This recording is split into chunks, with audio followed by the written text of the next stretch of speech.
Hello, welcome back to Survival Saturday with Johnny Tiger. The date is August 29, 2020. One big part about teaching, training in self-defense is we do not get locked in to a bracket in time. See, there's one reason why a lot of self-defense specialists will tell you that karate is bad self-defense, that judo is bad self-defense, that taekwondo is bad self-defense. It's not that they are actually bad fighting style, but these martial arts have been around for a long time, and a lot of time, quite often, they are locked in to 100 years ago, 200 years ago. They might have been good for their time, but they are ill-equipped for dealing with what people can run into in the modern age. Let me give you a great example. Let's say you're in karate or you're in aikido. They'll teach you how to defend against swords and sticks and sometimes knives. These are great. These are really awesome to know. However, these styles do not offer how to defend against guns, baseball bat, chainsaws, uh, or a screwdriver like we have here today. Yeah, I can just see some of you are snickering, and we actually are here with a screwdriver. But I kid you not,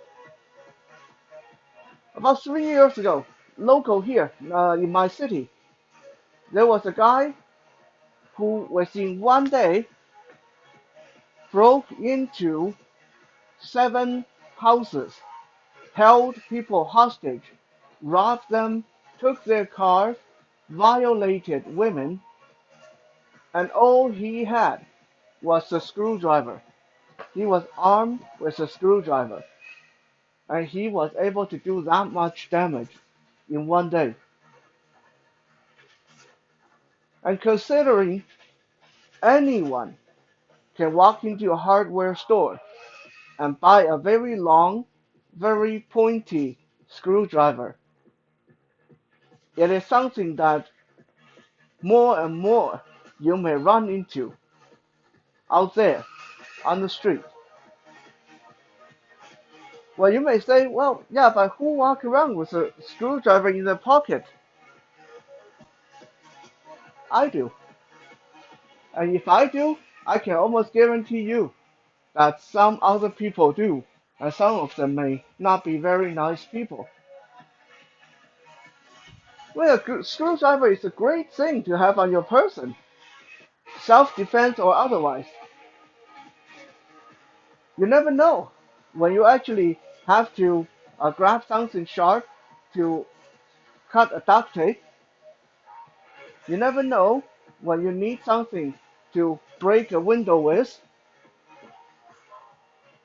I'm not saying that you are breaking and entering. I'm saying if you get trapped inside a car and there's an accident and you can't get your knife, or if you don't carry a knife because you're afraid that the police is going to find that you're carrying a knife and you have trouble with the police, well, police will not be able to blame you if you carry a nice simple tool as a screwdriver on your person, because it is an honest to God tool. You never know when you are going to have to build a storm shelter, and you just never know when you have to try to disarm a bomb.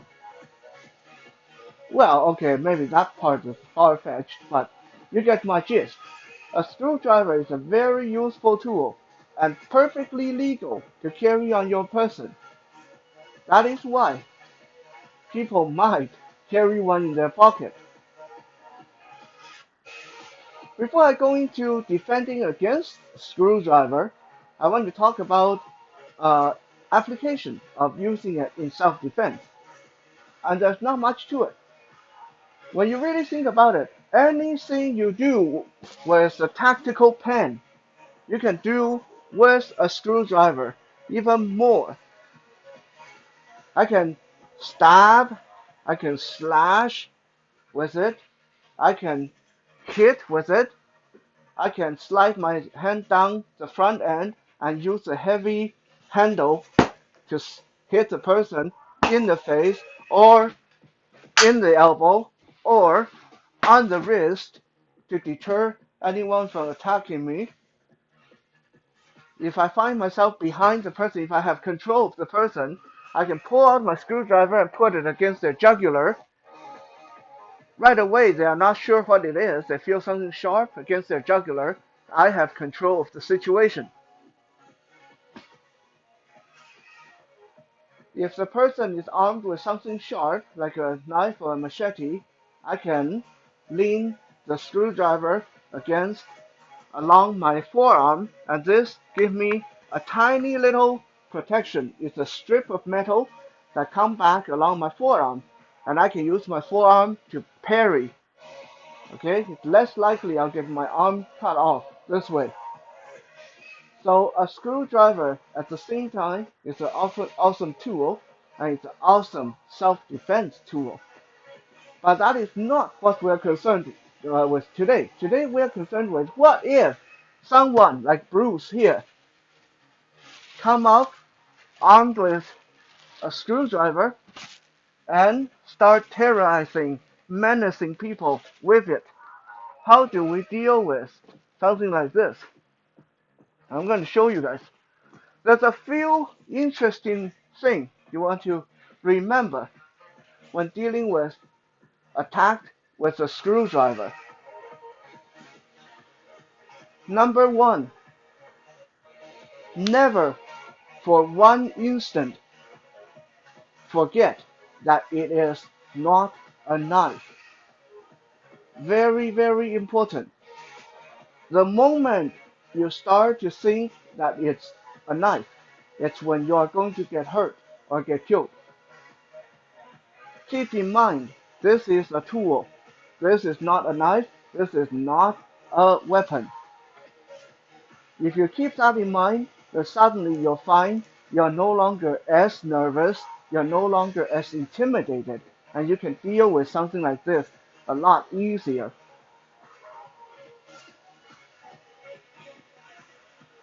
Actually, let me backtrack a little bit. Talk a little bit about point number one, because I think that's pretty important. And of course, he had to drop the screwdriver right at that time. Pretty cool, huh? Picking that up with my foot. Anyway, go back to point one. This is not a knife. If the person come at me and is slashing with a screwdriver, okay, menacing me in my face, if I forget that this is not a knife, if I get intimidated, then I am at a disadvantage. But if I remember, oh hey, that thing doesn't have a blade. The only dangerous part is the tip. It's the tip. So he can slash. I mean, he can. If I put my arm in the way, it's not going to cut me. It's only the tip that's going to cut me. So suddenly, it takes the pressure off my head, off my mind. Now I can move with more confidence. I know this thing doesn't have a blade. Okay? Don't let it scare you just because it has a sharp end. Unless you're on the end of it, you are pretty safe. Okay? So keep in your mind, this is not a knife.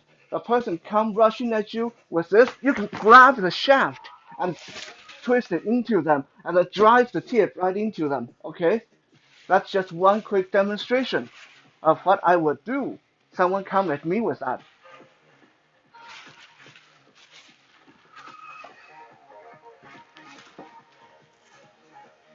Slow motion.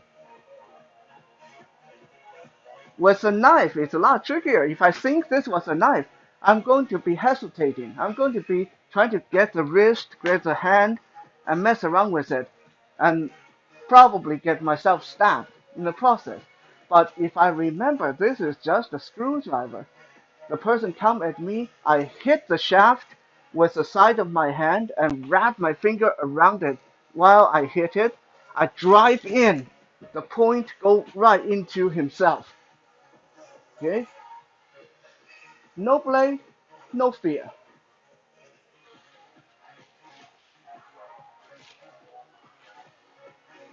Number two, if you get into a situation where you are struggling with a person, this applies to knife technique too. But of course, this is not a knife. This is a lot easier to deal with. Keep that in your mind. Don't let it intimidate you. Number two, let's say I grab it and the person is pulling back. Do I want to pull back? No. Why? Because this is a smooth shaft. He has the handle, I have the shaft. He pull, I pull, he got the screwdriver and he's going to stab me. Okay? Instead, when we make contact, I get the shaft, I'm going to apply my thumb to the shaft and wrapping my other fingers around it. My thumb is going to put pressure on the shaft and I'm going to push it forward like a yoke on an airplane. So if he's pulling and I'm pushing, this will force the weapon right back at himself. Okay? If he's driving at me and pushing in, I'm pushing the tip back. Again, same result. I control the tip, I got the advantage. But I don't want to be pulling away. Okay? Let me give you a quick example with my own hand because there would be more force. Let's say my left hand is a person holding the screwdriver. My right hand makes contact. If I just pull back, left hand pulling back, right hand pulling back, see what happened? Left hand still has the screwdriver. Right hand is probably kind of scraped and cut off now. Okay? So, when I grab, I want to apply my thumb and wrench it. I want to push the screwdriver back at them. Okay? The left hand pull, right hand push in. Right hand now has the screwdriver. Okay? Don't pull against them. Stay with it. Put your thumb against the shaft, anchor your finger, and then twist in or force it up. You want to push the tip back towards them. Okay? Don't pull or push in a straight line. You want to twist and push.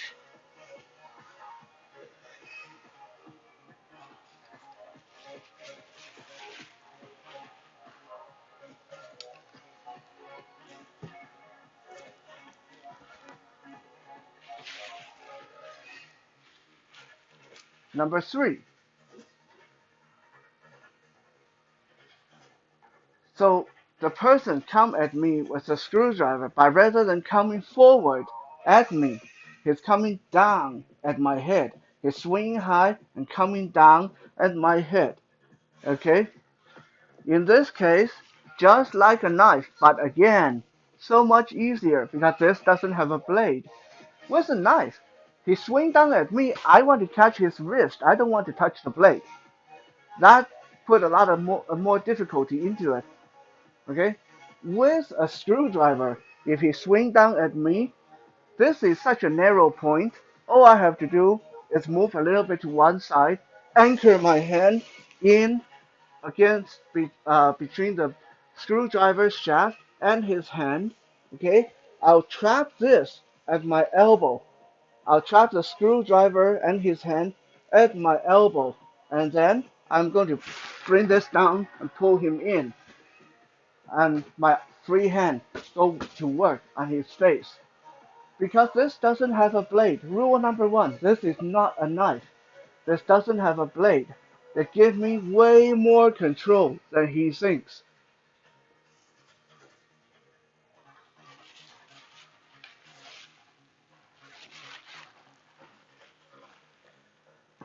again, slow motion. Let's say he come in, commando grip, ice pick, coming down with the screwdriver. I'm going to meet it with my own forearm, but I'm going to hit my forearm on his hand, where the screwdriver is coming out of his hand, and then I'm going to reach through, trapping the hand and screwdriver in the crook of my elbow. I'm going to bring my hand back to my face so I have nice tight secure grip here. Okay, step back and other hand into the face. I'm just going to hold him here. Okay, he's going to have a hard time tugging this out because his own screwdriver shaft is caught up on my forearm. Okay, the only way for him to really get much of a leverage is to let go of it.